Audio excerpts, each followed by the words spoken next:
Rajasthan public service commission के द्वारा Rajasthan administrative services की जो एग्जामिनेशन है 2023 की पीटी वो 1 अक्टूबर 2023 को हेल्ड करवाई गई थी। इस वीडियो में हम लोग क्वेश्चन पेपर देखेंगे।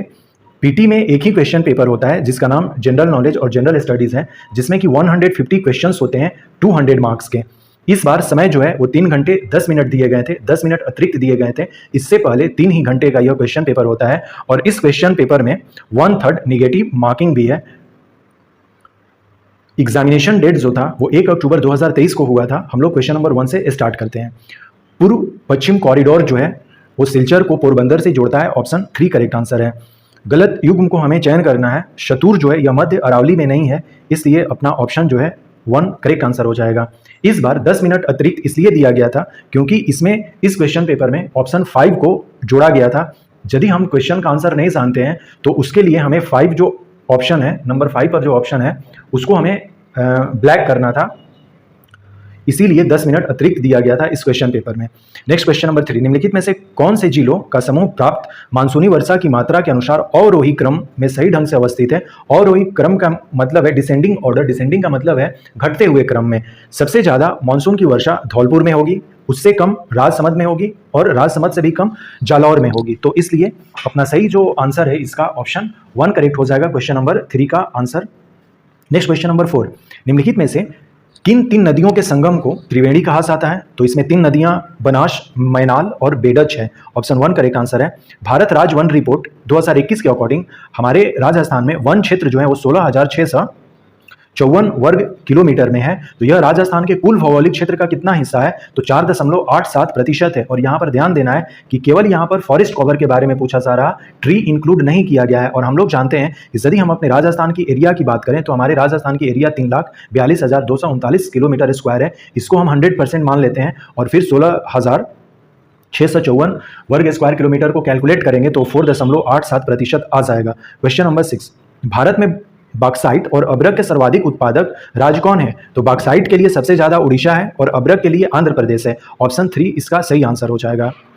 नेक्स्ट क्वेश्चन नंबर 6 को देखने से पहले शेरगढ़ वाइल्ड लाइफ सेंचुरी हम लोग देख लेते हैं। यह बारन डिस्ट्रिक्ट में है अपने। अभी जस्ट इस पर रिलेटेड एक क्वेश्चन हम लोगों से पूछा जाएगा। चुकंदर पर आधारित प्रथम चीनी उद्योग जो है वो श्रीगंगानगर में स्थापित किया गया था। क्वेश्चन नंबर 8, माही बजाज सागर परियोजना जो है यह गुजरात तथा राजस्थान से रिलेटेड है। क्वेश्चन नंबर 9, निम्नलिखित में से वर्ष 2001 से 11 के मध्य न्यूनतम दशकीय जनसंख्या वृद्धि वाला राजस्थान का जो अपना जिला है वो श्रीगंगानगर है, जिसमें कि सबसे न्यूनतम जनसंख्या वृद्धि हुई थी। क्वेश्चन नंबर 10, राजस्थान में कालाखूटा, लीलवानी, नारदिया, तीमामोरी किस खनिज के उत्पादन क्षेत्र हैं। तो मैग्नीज ऑप्शन 1 करेक्ट आंसर है। काली सिंध सुपर ताप बिजली जो है यह झालवाड़ में है। ऑप्शन 2 करेक्ट आंसर है। क्वेश्चन नंबर 12, कौन सा सुमेलित नहीं है इसमें पूछा गया है। तो शेरगढ़ जो वाइल्ड लाइफ सेंचुरी है यह बूंदी जिले में नहीं होकर ये अभी जस्ट हम लोगों ने देखा कि यह जो है बारन डिस्ट्रिक्ट में है, अपना बूंदी डिस्ट्रिक्ट में नहीं है। यही इस पर रिलेटेड एक क्वेश्चन था। क्वेश्चन नंबर 12, माही कंचन यह मक्का का एक संकर है, एक बीज है। RCB 911 यह बाजरे का है। ऑप्शन 3 इसका करेक्ट आंसर हो जाएगा। क्वेश्चन नंबर 14, भारत के संविधान सभा के संबंध में निम्नलिखित कथनों पर हमें विचार करना है। 2 स्टेटमेंट दिए हुए हैं।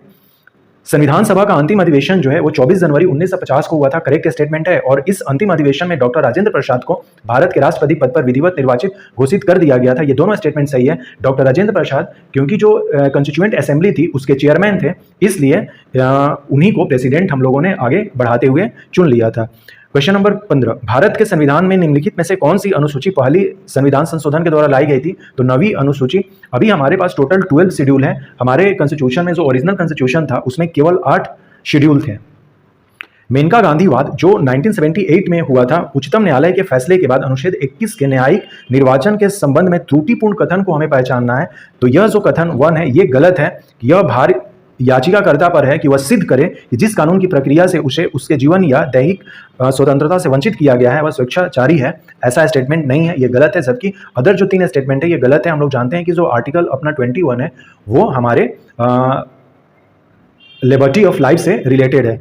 नथमल जी की हवेली यह जैसलमेर में है। ऑप्शन 4 करेक्ट आंसर है। क्वेश्चन नंबर 18, राज्यसभा के संबंध में हमें इनकरेक्ट यानी कि त्रुटिपूर्ण कथन को हमें पहचानना है।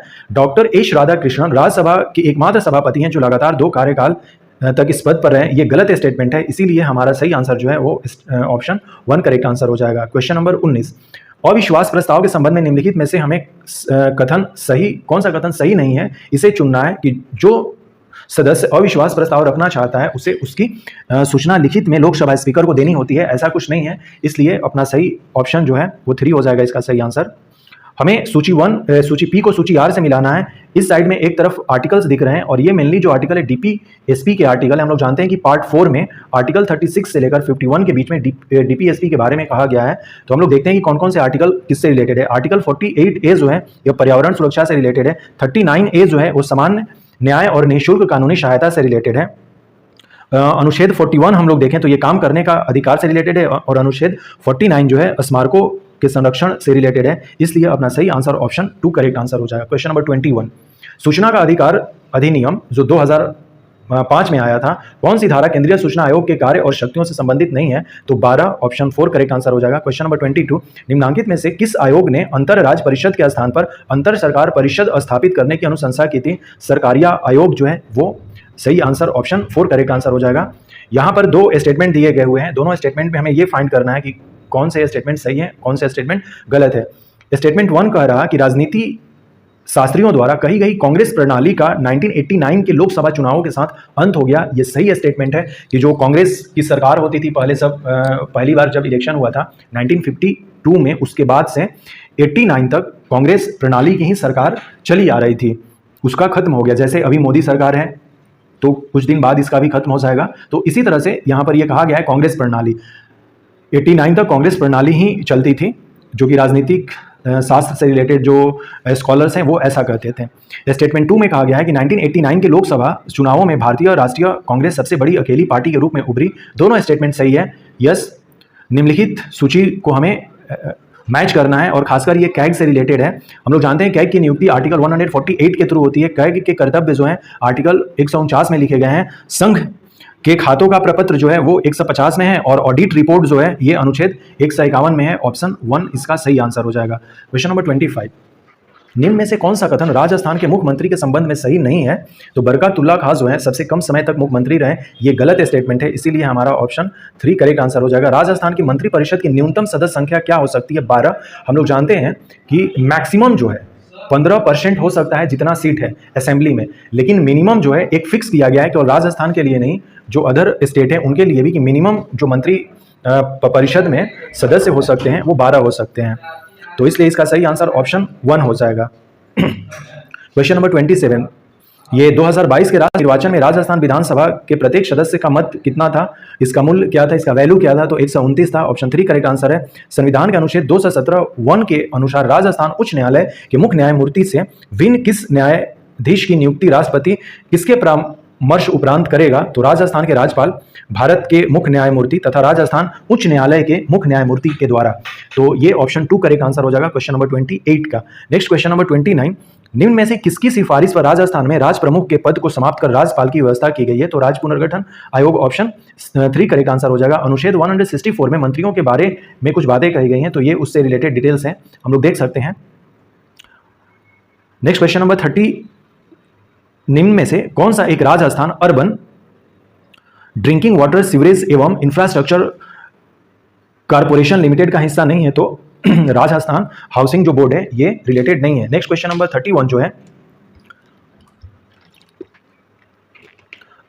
इसमें पूछा गया है कि किस संशोधन अधिनियम द्वारा ग्राम सेवक को ग्राम विकास अधिकारी से प्रतिस्थापित कर दिया गया है? तो यह राजस्थान पंचायती राज संशोधन अधिनियम 2021 के अकॉर्डिंग ये बातें लागू हो गई हैं। नेक्स्ट क्वेश्चन नंबर 32 में राजस्थान लोक सेवा आयोग के संबंध में कुछ कथन दिए गए हैं, हमें देखना है कि कौन सा कथन सही है, कौन सा कथन गलत है। आयोग के अध्यक्ष एवं सदस्य राजस्थान के राज्यपाल द्वारा नियुक्त होते हैं, यह सही है। आयोग के अध्यक्ष या कोई अन्य सदस्य केवल राष्ट्रपति की आज्ञा से अपने पद से हटाए जा सकते हैं, दोनों स्टेटमेंट सही है, क्योंकि जो प्लेजर है वो गवर्नर के प्लेजर नहीं होते हैं, जो भी लोक सेवा आयोग के जो अध्यक्ष या मेंबर्स होते हैं। तहसीलदार की नियुक्ति जो है, अपॉइंटमेंट जो है वो द बोर्ड ऑफ रेवेन्यू के द्वारा होती है, राजस्व मंडल द्वारा। क्वेश्चन नंबर 34, 2014 में नरपत मल लोढ़ा की अध्यक्षता में गठित समिति किस विषय से संबंधित है? तो लोकायुक्त, ऑप्शन 4 करेक्ट आंसर है। क्वेश्चन नंबर 35, राजस्थान के राज्य निर्वाचन आयोग के संबंध में निम्नांकित कथनों पर विचार हमें करना है। 2 स्टेटमेंट दिए हुए हैं कि भारत के संविधान के अनुच्छेद 243 के अकॉर्डिंग इसकी स्थापना जुलाई 1994 में हुई थी, हाँ ये सही है। और राज्य निर्वाचन आयुक्त के प्रधान न तुम्हें यह एक सदस्यीय आयोग है। यस, ये दोनों स्टेटमेंट सही है। ऑप्शन 2 करेक्ट आंसर हो जाएगा।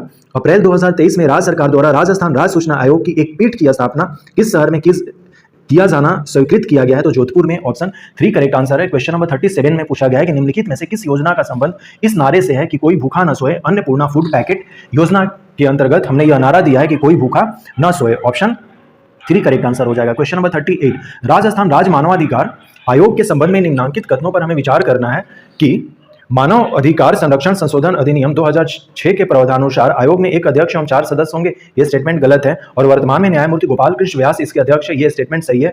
केवल हमारा स्टेटमेंट 2 जो है वो सही है। ऑप्शन 3 करेक्ट आंसर हो जाएगा।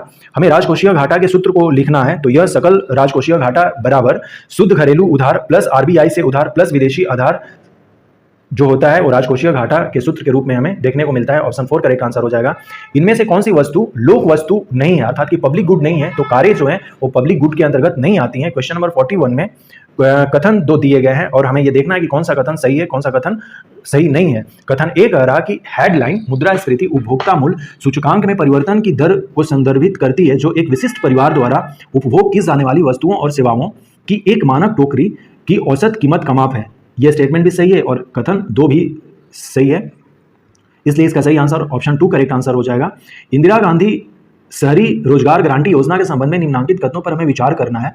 स्टेटमेंट 1 सही है जबकि स्टेटमेंट 2 जो है इसका गलत है। ऑप्शन 4 इसका सही आंसर हो जाएगा। क्वेश्चन नंबर 43, निम्न में से कौन सा उपाय चयनात्मक साख नियंत्रण के संबंध में सही विकल्प नहीं है? तो सरकारी प्रतिभूतियों को बेचना। ऑप्शन 2 करेक्ट आंसर है। औषधि क्षेत्र के संबंध में निम्न में से कौन सा कथन सही नहीं है? तो भारत वैक्सीन निर्माण में वैश्विक उत्पादन में 80% हिस्सेदारी रखता है। ये बिल्कुल स्टेटमेंट गलत है। हमारी हिस्सेदारी 80% नहीं है। वैश्विक खुशहाली सूचकांक 2023 जो था उसमें भारत का रैंक 126 था। ऑप्शन 3 सही है। ऑटोमोबाइल क्षेत्र के बारे में निम्न में से कौन सा कथन सही नहीं है पूछा गया है?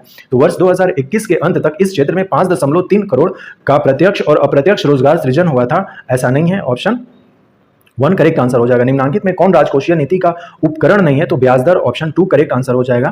क्वेश्चन नंबर 48, वर्ष 2022-23 के अग्रिम अनुमानों के अनुसार सांकेतिक अथवा प्रचलित मूल्यों पर भारत के सकल घरेलू उत्पाद में कितना प्रतिशत भाग राजस्थान के सकल घरेलू उत्पादन के होने का अनुमान है? तो यह 5.18% था। क्वेश्चन नंबर 49, राजस्थान में अटल भूजल योजना से रिलेटेड कुछ कथन है, इनको हमको चूज करना है कि कौन सा सही है कौन सा गलत है। अटल भूजल योजना भारत सरकार की वित्तीय सहायता से राजस्थान सरकार द्वारा चलाई जा रही है। ये गलत स्टेटमेंट है। चूंकि हमें सही उत्तर चुनना है तो इस योजना का फोकस भूजल प्रबंधन में सुधार करना और इसके गिरते स्तर को रोकना है। यस, देखने से ही लग रहा है कि सिंपल सी बात है, हम लोग अटल भूजल योजना को, इसीलिए यही हमारा मेन ऑब्जेक्टिव है। ऑप्शन 2 करेक्ट आंसर हो जाएगा। राजस्थान की मुख्यमंत्री लघु उद्योग प्रोत्साहन योजना के बारे में हमें जो तथ्य सही नहीं है उसको फाइंड करना है। तो इस योजना में लघु क्षेत्रों में उद्यमियों को 15 करोड़ तक के ऋणों पर 4% का ब्याज अनुदान दिया जा रहा है। ये गलत स्टेटमेंट है, जबकि अदर जो स्टेटमेंट 2, 3, 4 है ये करेक्ट है। क्वेश्चन नंबर 51, वर्ष 2022-23 में राजस्थान के सेवा क्षेत्र में प्रचलित मूल्यों पर सकल घरेलू राजवर्धन जो GSDA है किस उत्पादन का योगदान सर्वाधिक रहा है? तो व्यापार, होटल एवं जलपानगृह। ऑप्शन 2 इसका सही आंसर हो जाएगा। गत वर्ष की तुलना में वर्ष 2022-23 में राजस्थान के सकल राज्य मूल्यवर्धन जो कि कांस्टेंट वैल्यू पर हमें निकालना है, किस क्षेत्र में योगदान सर्वाधिक वृद्धि होने का अनुमान है? तो सेवा क्षेत्र। ऑप्शन 2 करेक्ट आंसर है। राजस्थान राजमार्ग विकास कार्यक्रम 2 परियोजना के अंतर्गत 801 किलोमीटर लंबी 11 राजमार्गों का उन्नयन किस एजेंसी द्वारा पोषित है? तो यह विश्व बैंक, वर्ल्ड बैंक इसका सही आंसर हो जाएगा। क्वेश्चन नंबर 54 का सही आंसर जो है अपना इसमें पूछा गया है पीएम कुसुम के बारे में पूछा गया है। राजस्थान अक्षय ऊर्जा निगम लिमिटेड इसका सही आंसर हो जाएगा। राजस्थान में ऊर्जा संरक्षण दिवस 14 दिसंबर को हम लोग सेलिब्रेट करते हैं। राज्य सरकार ने राजस्थान राजकोषीय उत्तरदायित्व और बजटीय प्रबंधन अधिनियम को किस वर्ष में अधिनियमित किया था? तो 2005 में। क्वेश्चन नंबर 57 है, निम्न में से किस योजना का मुख्य उद्देश्य गर्भवती एवं धात्री महिलाओं तथा उनके नन्हे शिशुओं जो कि 0 से 6 माह के बीच में है स्वास्थ्य एवं पोषण की स्थिति में सुधार करने के लिए गर्भ अवस्था, सुरक्षित प्रसव और स्तनपान की अवधि के दौरान उपयुक्त पद्धतियों, देखरेख एवं सेवाओं के उपयोग को बढ़ावा देना है? तो यह मिशन वात्सल्य योजना के अंतर्गत आएगा। इंदिरा महिला जो शक्ति उड़ान योजना का एक प्रमुख उद्देश्य क्या है? तो मासिक धर्म, स्वास्थ्य एवं स्वच्छता प्रबंधन के बारे में जागरूकता पैदा करना। ऑप्शन 2 करेक्ट आंसर हो जाएगा। क्वेश्चन नंबर 59, हमें इसमें से ये चुनना है कि एक श्वापक पीड़ाहारी नार्कोटिक एनाल्जेसिक औषधि के रूप में मार्फिन को यूज किया जाता है। ऑप्शन 1 करेक्ट आंसर है। निकट दृष्टि दोष जिसको मायोपिया कहते हैं एवं दूरदृष्टि दोष जिसको हाइपरमेट्रोपिया कहते हैं को ठीक किया जाता है। तो निकट को हम लोग अवतल के द्वारा करते हैं और दूर को उत्तल के द्वारा करते हैं, उत्तल लेंस। तो ये ऑप्शन 3 इसका सही आंसर हो जाएगा। इसका सही answer Shyama Prasad Mukherjee rurban mission हो जाएगा, ऑप्शन 1 करेक्ट आंसर है। डिजिटल जानकारी में हमें यह देखना है कि डिजिटल जानकारी के लिए माप की निम्नलिखित इकाइयों की सही क्रम को हमें व्यवस्थित करना है कि सबसे पहले सबसे छोटी इकाई, तो सबसे छोटी इकाई जो है वो बिट से स्टार्ट होती है, फिर बाइट होती है और फिर किलोबाइट होता है, फिर मेगाबाइट, फिर गीगाबाइट और लास्ट में टेराबाइट। तो इसलिए ऑप्शन 2 हमारा सही आंसर हो जाएगा। करंट का क्वेश्चन है, अगस्त 2023 में पूछा गया है कि हल्के लड़ाकू विमान तेजस से अस्त्रा मिसाइल का सफलतापूर्वक परीक्षण किया गया। यह मिसाइल है दृश्य सीमा से परे, बियॉन्ड विजुअल रेंज, हवा से हवा में मार करने वाली मिसाइल, ऑप्शन 2 करेक्ट आंसर हो जाएगा। श्रीहरिकोटा से अप्रैल 23 में उपग्रह टेलीओस 2 तथा ल्यूमन लाइट 4 को प्रमोचित जिस लॉन्चर से किया गया था उसका नाम PSLV C55 है। यदि किसी पदार्थ की एक विमा को नैनो रेंज तक हटा दिया गया हो जबकि अन्य 2 विमाएं वही बनी रहती हैं तो प्राप्त करना क्वांटम वेल कहलाती है, ऑप्शन 2 करेक्ट आंसर है। सिंपल सी बात है, MP3 जो है ये वीडियो फाइल नहीं है, यह सॉन्ग सुनने के लिए है, तो इसमें सही हो जाएगा MP3। प्रोटीन के संदर्भ में हम लोगों से क्वेश्चन यहाँ पर आस्क किया गया है कि कौन सा कथन इसमें गलत है। तो हमारे शरीर के वजन का लगभग 30% हिस्सा प्रोटीन है, बिल्कुल नहीं है, ऑप्शन 3 इसका गलत हो जाएगा, तो ऑप्शन 3 हमारा सही है। Question number 68, blood group O वाले व्यक्ति को लाल रक्त कोशिकाओं में निहित समूहजन है तो न तो A और न ही B, तो ऑप्शन इसका 3 सही हो जाएगा। The red blood cell of a person with blood group O contain agglutinogen, तो नीदर A नॉर B इसका सही आंसर हो जाएगा। विच of the flowing disease is not a bacterial disease, show dengue जो है यह बैक्टीरियल डिजीज नहीं है, ऑप्शन 4 करेक्ट आंसर हो जाएगा। प्लाज्मोडियम की जो प्रजाति जो घातक मलेरिया का कारण बनती है वो फाल्सीफेरस है, ऑप्शन 2 करेक्ट आंसर है। NTU मापने की इकाई जल की आविलता है, उसी को हम लोग मेजर करते हैं। NTU जो है is the unit of measuring turbidity of water. Which of the following do not grow in polluted area, so lichen जो है ये पोल्यूटेड एरिया में नहीं होता है। राजीव गांधी जैविक प्रौद्योगिकी केंद्र जो है ये तिरुवनंतपुरम में है, ऑप्शन 1 करेक्ट आंसर है। पृथ्वी के वायुमंडल में मौजूद कुल ऑक्सीजन का अमेजन में लगभग प्रकाश संश्लेषण के द्वारा वहां पर 20% लिया जाता है। यही पूछा गया है कि राष्ट्रीय उष्ण अनुसंधान जो है national research centre for camel is located in Bikaner, option 3 is correct answer. इनमें से कौन सा समूह मिलेट, जिसको हम लोग श्री अन्न के नाम से भी जानते हैं, से रिलेटेड है, तो ज्वार, कोदो, कांगनी और रागी जो है यह मिलेट ग्रुप के हैं, ऑप्शन 4 इसका सही आंसर हो जाएगा। क्वेश्चन नंबर 75, निम्न में से किस कंपनी की स्थापना राजस्थान सरकार द्वारा 21वीं शताब्दी में सूचना प्रौद्योगिकी कौशल को विकसित करने के उद्देश्य से की गई है, तो Rajasthan knowledge corporation limited, option 3 correct answer है। राजस्थान विधानसभा द्वारा 2023 में पारित एक विधेयक द्वारा दूसरा राजस्थान पशु चिकित्सा और पशु विज्ञान विश्वविद्यालय यह जोबनेर में खोला जा रहा है। क्वेश्चन नंबर 79, इनमें से कौन सा प्राकृतिक संसाधन गैर नवीकरणीय संसाधन माना जाएगा, तो जीवाश्म ईंधन जिसमें कि कोल और पेट्रोलियम है यह गैर नवीकरणीय है, नॉन रिन्यूएबल रिसोर्सेज माने जाएंगे, जबकि रिन्यूएबल में जैसे हम लोग ले सकते हैं सोलर एनर्जी, विंड एनर्जी, ये सब जो है वो रिन्यूएबल है। क्वेश्चन नंबर 80, एक कथन के पश्चात 2 तर्क दिए गए हैं, जैसे ये एक कथन है कि क्या ट्रेन में सभी डीजल इंजनों को विद्युत इंजनों से बदल देना चाहिए। अब हमें तर्क 2 दिया गया है, अब इसको देखना है कि कौन सा तर्क जो है मजबूत है इस कथन को सेटिस्फाई करने में। हाँ, डीजल इंजन के कारण बहुत प्रदूषण होता है, ये सही है। नहीं, भारत घरेलू आवश्यकता को पूरी करने के लिए भी पर्याप्त बिजली का उत्पादन नहीं कर पाता, यह स्टेटमेंट गलत है। तो सिंपल सी बात है, इसका केवल आंसर होगा कि तर्क 1 जो है वो मजबूत है कि हमें ट्रेनों में सभी डीजल इंजनों को हमें विद्युत इंजनों से बदल देना चाहिए, क्योंकि डीजल जो इंजन होते हैं वो बहुत प्रदूषण करते हैं। क्वेश्चन नंबर 81, एक कथन के पश्चात 2 पूर्व धारणाएं 1 और 2 दी गई हैं, सेम उसी तरह का ये है कि जैसे पहले से हमारे पास एक कथन है कि यदि इस पूरे माह में वर्षा नहीं हुई तो इस वर्ष अधिकांश किसान संकट में पड़ जाएंगे, यह एक कथन है। पूर्व धारणाएं क्या हैं कि खेती के लिए समय पर वर्षा आवश्यक है, यह सही स्टेटमेंट है। हमें पता है कि खेती के लिए यदि समय पर वर्षा नहीं होगी तो सूखा पड़ सकता है। आमतौर पर ज्यादातर किसान बारिश पर निर्भर रहते हैं। ये दोनों स्टेटमेंट सही हैं। तो दोनों जो स्टेटमेंट है हमें देखने को मिल रही है कि both of the assumptions are implicit, so option 2 is correct answer हो जाएगा इसका। दिए गए कथन का अध्ययन करना है, सेम उसी तरह से हैं, और 2 हमारे पास उसके अनुसरण करते हुए कार्यवाहियां हैं। जैसे कथन में दिया गया है कि मौसम विभाग ने अगले वर्ष के मानसून के दौरान कम वर्षा का अनुमान लगाते हुए एक अधिसूचना जारी की। अब कार्यवाहियां क्या हो सकती हैं कि सरकार को प्रभावित क्षेत्र में जल उपलब्ध कराने के लिए प्रबंध करना चाहिए, ऐसा नहीं है, और संभावना को देखते हुए किसानों को तैयार रहने के लिए सलाह देनी चाहिए। यस केवल अनुसरण 2 स्टेटमेंट करती है कि मौसम विभाग ने अगले वर्ष के मानसून के दौरान कम वर्षा का अनुमान लगाते हुए एक अधिसूचना जारी की है, तो सरकार को प्रभावित क्षेत्रों में जल उपलब्ध कराने के लिए प्रबंध करना चाहिए। तो ऐसा नहीं कहा जा रहा है।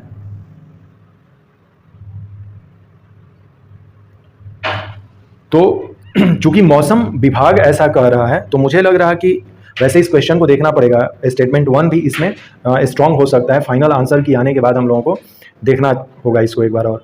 नेक्स्ट क्वेश्चन नंबर 83, यहाँ पर भी कथन है और फिर निष्कर्ष दिए हुए हैं कि पद ग्रहण करने के बाद म्यूनिसिपल आयुक्त ने नगर ए के नागरिकों से कहा, मेरा सर्वप्रथम एवं प्रमुख कार्य इस नगर को इंदौर की तरह सुंदर बनाना है। नगर ए के नागरिक अपने नगर की वर्तमान दशा के बारे में जागरूक नहीं है, ऐसा बिल्कुल नहीं है। आयुक्त इंदौर में कार्य कर चुके हैं और शहरों के सौंदर्यीकरण में इनका अच्छा अनुभव है। ये भी नहीं है कि कथन को दोनों मतलब ये स्टेटमेंट सेटिस्फाई नहीं करते हैं। तो इसका सही आंसर हो जाएगा ऑप्शन 1, न तो निष्कर्ष 1 और न ही निष्कर्ष 2 अनुसरण करते हैं कथन को। नेक्स्ट क्वेश्चन नंबर 84 मैथ से रिलेटेड है, हम लोग इसको बाद में सॉल्व करेंगे। इसका आंसर ऑप्शन 3 हो जाएगा, इसका ऑप्शन 4 करेक्ट आंसर हो जाएगा। एक परिवार में 8 सदस्य हैं, इस तरह से दिया हुआ है। इसका सही आंसर एफ ए से किस प्रकार संबंधित है, तो जीजा या साला हो जाएगा, वो ऑप्शन 3 करेक्ट आंसर हो जाएगा इसका। क्वेश्चन नंबर 87 का 23 इसका सही आंसर हो जाएगा। Question number 88 option 4 correct answer है। हम लोग बाद में एक बार केवल मैथ्स और रीजनिंग वाले जो क्वेश्चन है उसको सॉल्व करेंगे। ऑप्शन 3 इसका सही आंसर है, ऑप्शन 1 इसका सही आंसर है। क्वेश्चन नंबर 91 जो है ऑप्शन 3 करेक्ट आंसर हो जाएगा। Question number 92 option 1 correct answer है 64%। 63 ऑप्शन 1, 64 ऑप्शन 4, 94 जो है इसका ऑप्शन 4 करेक्ट आंसर है। 95 ऑप्शन 2 सही आंसर हो जाएगा। इसमें ये सारणी दी हुई है और हमें सॉल्व करना है इस क्वेश्चन को। Question number 96 option 4 correct answer है। 97 ऑप्शन 2 करेक्ट आंसर हो जाएगा इसका। 98 टू 99 जो है राजस्थान के वन पर्यावरण तथा जलवायु परिवर्तन विभाग द्वारा हाल ही में जारी की गई एक अधिसूचना के अनुसार राज्य में कितने वेटलैंड है, तो 44 इसके सही आंसर हो जाएंगे। राजस्थान में artificial intelligence of things innovation hub की स्थापना जोधपुर में किस आएगी। राष्ट्रीय बाघ संरक्षण प्राधिकरण ने राजस्थान में 5वें बाघ अभ्यारण्य का दर्जा निम्न में से किस अभ्यारण्य को प्रदान किया है, तो धौलपुर करौली अभ्यारण्य ऑप्शन 3 करेक्ट आंसर है। हाल ही में भारत के पहले 3D प्रिंट डाकघर का उद्घाटन बेंगलुरु में किया गया है, ऑप्शन 1 करेक्ट आंसर है। और क्वेश्चन नंबर 1 से 3 का ऑप्शन 3 करेक्ट आंसर है। क्वेश्चन नंबर 104 जो है हाल ही में निम्न में से किस संस्थान ने केंद्रीकृत वेब पोर्टल UDGAM लॉन्च किया है, तो भारतीय रिजर्व बैंक। क्वेश्चन नंबर 1 से 5 एक कथन दिया गया हुआ है, इसमें 2 कथन दिए हैं और हमें यह फिर फाइंड करना है कि कौन से कथन सही है। टाइम पत्रिका के अनुसार एस राजामौली 2023 में शीर्ष पायनियर्स में नामित है और शाहरुख खान भी इसमें आइकन नामित है। यस, इंडिया से 2 ही लोग ये हैं, राजामौली और शाहरुख खान। स्टेटमेंट 1 सही है। और टाइम पत्रिका की 100 सबसे प्रभावशाली लोगों की सूची में 100 प्रमुख श्रेणियों को विभाजित किया गया है, जिसमें leader, Titan, Pioneer, artist, icon और इनोवेटर है। ये दोनों स्टेटमेंट सही हैं, ऑप्शन 1 करेक्ट आंसर हो जाएगा। संयुक्त राष्ट्र महासंघ के जो 78वें सत्र के अध्यक्ष के रूप में डेनिस फ्रांसिस को चुना गया है, ये ट्रिनिडाद व टोबैगो को है, ऑप्शन 4 करेक्ट आंसर है। क्वेश्चन नंबर 107 जुलाई 2003 में सीकर राजस्थान में भारत के प्रधानमंत्री ने यूरिया की एक नई किस्म को लॉन्च किया। यूरिया की इस नई किस्म का नाम यूरिया गोल्ड है, ऑप्शन 2 करेक्ट आंसर हो जाएगा इसमें।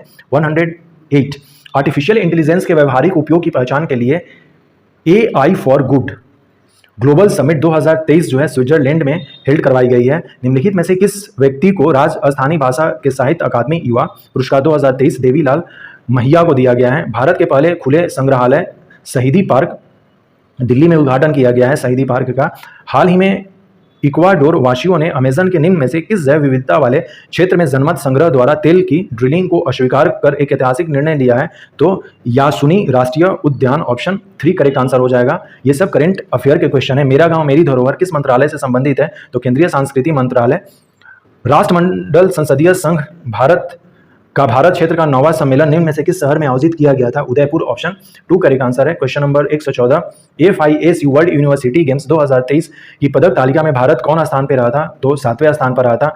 12 अगस्त 2023 को भारत ने हॉकी की चौथी एशियन जो चैंपियनशिप है ट्रॉफी में मलेशिया को अंतिम मैच में हराया, यह मैच किस स्टेडियम में खेला गया था? तो यह मेहर राधाकृष्णन स्टेडियम में खेला गया था। ऑप्शन 1 करेक्ट आंसर है। राजेश्वरी कुमारी, जिन्होंने बाकू अजरबैजान में आयोजित विश्व चैंपियनशिप में पांचवा स्थान प्राप्त कर पेरिस ओलंपिक हेतु पात्रता प्राप्त की है, यह निशानेबाज हैं। ऑप्शन 1 इसका सही आंसर हो जाएगा, वो निशानेबाजी से रिलेटेड है। क्वेश्चन नंबर 117, भारत के कमलजीत ने 24 जुलाई 2023 को ISSF junior shooting world championship 2023 में पुरुषों की व्यक्तिगत 50 मीटर पिस्टल स्पर्धा में स्वर्ण पदक जीता है। यह स्पर्धा जो है दक्षिण कोरिया में आयोजित की गई थी। ऑप्शन 4 करेक्ट आंसर है। हाल ही में भारत की CA भवानी देवी ने एशियन फेंसिंग चैंपियनशिप में एक कांस्य पदक जीता है। वे सेमीफाइनल में किस देश के खिलाड़ी से हारी थी? उज़्बेकिस्तान। ऑप्शन 3 करेक्ट आंसर है। क्वेश्चन नंबर 119, किस भारतीय संस्थान को गांधी शांति पुरस्कार 2021 के लिए चयनित किया गया है? तो Gita press Gorakhpur. Option 1 correct answer हो जाएगा। क्वेश्चन नंबर 120, निम्नलिखित में से किस प्राचीन स्थल के उत्खनन में मालव जनपद की लौह सामग्री के विशाल संग्रह की जानकारी प्राप्त हुई है? रेड, जो कि टोंक में है। ऑप्शन 4 करेक्ट आंसर है। अजमेर का पराक्रमी चौहान शासक जिसने दिल्ली पर विजय प्राप्त कर उसे अपने साम्राज्य में शामिल कर लिया था? विग्रह राज चतुर्थ। ऑप्शन 1 करेक्ट आंसर है। क्वेश्चन नंबर 122, अरब यात्री सुलेमान ने किस प्रतिहार राजा के शासनकाल में भारत की यात्रा की थी? वत्सराज। ऑप्शन 3 करेक्ट आंसर है। कन्हैया लाल मित्तल, मांगीलाल बावया और मकबूल आलम निम्नलिखित में से किस प्रजामंडल आंदोलन से संबंध है? तो झालवाड़ राज प्रजामंडल से। मत्स्य संघ का बृहत राजस्थान में विलय कब हुआ? 15 मई 1949। एक ही आंदोलन प्रारंभ करने के पहले मोतीलाल तेजवात किस राजपूत ठिकाने के कामदार के पद पर कार्यरत थे? तो झाडौल हो जाएगा इसका सही आंसर। झाडौल जो कि उदयपुर में है, पुरांडा जो नागौर में है और साबड़िया जो बीकानेर में है। क्या समानता है? तो ताम्र उपकरणों के भंडार यहाँ से पाए गए हैं। तो ऑप्शन 4 करेक्ट आंसर हो जाएगा। क्वेश्चन नंबर 126 का क्वेश्चन नंबर 127, प्रसिद्ध चित्रकार मोहम्मद शाह जयपुर के किस महाराजा का दरबारी चित्रकार था? स्वाई जयसिंह। ऑप्शन 4 करेक्ट आंसर है। राजस्थान में किस संप्रदाय के पुरुषों द्वारा अग्नि नृत्य किया जाता है? जसनाथी सिद्ध। कुवलय माला नामक कथा संग्रह में कितनी देशी भाषाओं के नाम का उल्लेख हुआ है? तो 18। ऑप्शन 1 करेक्ट आंसर है। अचल दास खींचीरी वचनिका के लेखक हैं, तो चारण शिवदास। ऑप्शन 4 करेक्ट आंसर है। निम्न में से हमें कौन सा जो युग्म गलत है उसे हमें फाइंड करना है? तो मल्लीनाथ जी, यह गागरौड़ से नहीं रिलेटेड है। Option 2 correct answer. चंद्रभागा मेला प्रतिवर्ष कार्तिक मास में कहाँ आयोजित होता है? तो झालरापाटन। निम्न में से कौन सा राजस्थान का दुर्ग गिरी दुर्ग नहीं है? तो गागरौड़ का दुर्ग। ऑप्शन 1 करेक्ट आंसर है। क्वेश्चन नंबर 34, निम्न में से किसके द्वारा सुरकोटडा नामक हड़प्पा संस्कृति के स्थल की खोज की गई थी? तो Jagpati Joshi. Option 4 correct answer है। क्वेश्चन नंबर 135, चंद्रगुप्त द्वितीय ने अपनी पुत्री प्रभावती का विवाह किस राजवंश में कर अपनी स्थिति को सुदृढ़ किया था? तो वाकाटक वंश। ऑप्शन 3 करेक्ट आंसर होगा। भरहुत का स्तूप किस राजवंश की कला का सुंदर उदाहरण है? तो शुंगकालीन स्थापत्य कला से रिलेटेड है भरहुत का स्तूप। ललित विग्रहराज नाटक की रचना सोमदेव ने की है। क्वेश्चन नंबर 138, कृष्णदेव रॉय द्वारा निम्नलिखित में से किस कवि को आंध्र कविता पितामह जो पेडाना है उनको आंध्र कविता पितामह के नाम से जाना जाता है? हम लोग जानते हैं कि जो विजयनगर साम्राज्य है उसके जो सबसे महानतम राजा थे वो कृष्णदेव रॉय ही थे। और कृष्णदेव रॉय ने ही जो ये पेडाना है, अल्लाह सानी पेडाना, जो अष्ट दिग्गज का कॉन्सेप्ट इनके दरबार में था, तो अष्ट दिग्गज में एक दिग्गज जो थे वो पेडाना भी थे। अकबर द्वारा फतेहपुर सिकरी में निर्मित किस इमारत में बौद्ध स्थापत्य कला का अनुसरण किया गया है? तो पंचमहल, ये सही आंसर हो जाएगा जो फतेहपुर सिकरी में है। ऑप्शन 3 करेक्ट आंसर है। राजस्थान का प्रथम राज प्रमुख किसे नियुक्त किया गया था? तो महाराजा सवाई मान सिंह द्वितीय जयपुर को। Next question number 141, Gopal Krishna Gokhale ने सर्वेंट ऑफ इंडिया सोसाइटी की स्थापना 1905 में की थी। और गोपाल कृष्ण गोखले जो थे वो इंडियन नेशनल कांग्रेस के अध्यक्ष भी 1905 में हुए थे। और 1905 में जो सेशन हुआ था वो बनारस में हुआ था। भारतीय राष्ट्रीय कांग्रेस का सितंबर 1920 में कलकत्ता में जो विशेष अधिवेशन आयोजित किया गया था और जिसमें असहयोग आंदोलन का प्रस्ताव पारित किया गया था, उसके अध्यक्ष लाला लाजपत राय थे। ऑप्शन 3 करेक्ट आंसर हो जाएगा। क्वेश्चन नंबर 143, अगस्त 1953 में भारत सरकार द्वारा गठित किए गए राज्य पुनर्गठन आयोग के निम्नलिखित में से कौन से सदस्य थे? तो सरतेज बहादुर सप्रू नहीं थे, जबकि फजल अली थे, पानीकर थे और हृदयनाथ कुंजरू थे। ऑप्शन 3 करेक्ट आंसर हो जाएगा। एल्ब नदी और राइन नदी किस सागर में अपना जल गिराती हैं? उत्तरी सागर, नॉर्थ सी में। क्वेश्चन नंबर 145, निम्न में से किस सूफी संप्रदाय का प्रसार मुख्यतः सिंध, मुल्तान और पंजाब तक सीमित था? तो सही आंसर है सुहरावर्दी। ऑप्शन 3 करेक्ट आंसर है। क्वेश्चन नंबर 146, निम्नलिखित में से किस महाद्वीप में मरुस्थलीकरण की समस्या न्यूनतम है? तो यूरोप में। निम्नलिखित कथनों पर हमें विचार करना है और इसमें से हमें देखना है कि कौन सा सही है, कौन सा गलत है। कश्मीर हिमालय करेवा निर्माण के लिए प्रसिद्ध है। Yes, very good. यह करेवा के लिए जाना जाता है, जो कि करेवा जो एक मिट्टी है और करेवा में सेफ्रॉन की खेती जो है वो की जाती है। नालागढ़ दून सभी दूनों में सबसे बड़ा है, ऐसा नहीं है। नामचा बरवा पर्वत शिखर अरुणाचल हिमालय में स्थित है, ये सही है। फूलों की घाटी उत्तराखंड में है, ये भी सही है। तो हमारा स्टेटमेंट 2 जो है गलत है, जबकि स्टेटमेंट 1 सी और डी सही है। ऑप्शन 3 हमारा सही हो जाएगा। भारत में कौन से क्षेत्र उत्तरी पूर्वी मानसून से वर्षा प्राप्त करते हैं? तो तमिलनाडु भी है, दक्षिणी आंध्र प्रदेश है और दक्षिणी पूर्व कर्नाटका है, गुजरात तट नहीं है। ऑप्शन 2 करेक्ट आंसर हो जाएगा इसमें अपना सही आंसर। नेक्स्ट क्वेश्चन नंबर 149, झील और एक तरफ राज है। रूपकुंड जो है यह उत्तराखंड में है, न कि हिमाचल प्रदेश में है। काफ़ी फेमस है रूपकुंड, सिखिज्म के लिए काफ़ी जाना जाता है। ये हेमकुंड साहिब की तरफ जाने के क्रम में हमें रूपकुंड होते हुए जाना होता है। तो सही आंसर हो जाएगा रूपकुंड। हिमाचल प्रदेश में नहीं, उत्तराखंड में है, जबकि भीमताल उत्तराखंड में है, पुलिकट तमिलनाडु में है, लोकटक मणिपुर में है। क्वेश्चन नंबर 150, निम्नलिखित में से कौन सा संयुक्त राष्ट्र अमेरिका का औद्योगिक प्रदेश नहीं है? तो मिडिललैंड्स प्रदेश जो है यह यूनाइटेड स्टेट ऑफ अमेरिका का औद्योगिक क्षेत्र नहीं है।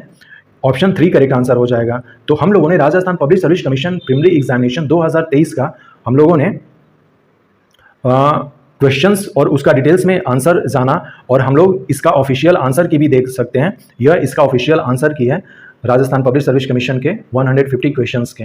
सो थैंक्स एंड टेक केयर। मिलते हैं फिर अगले वीडियोस में।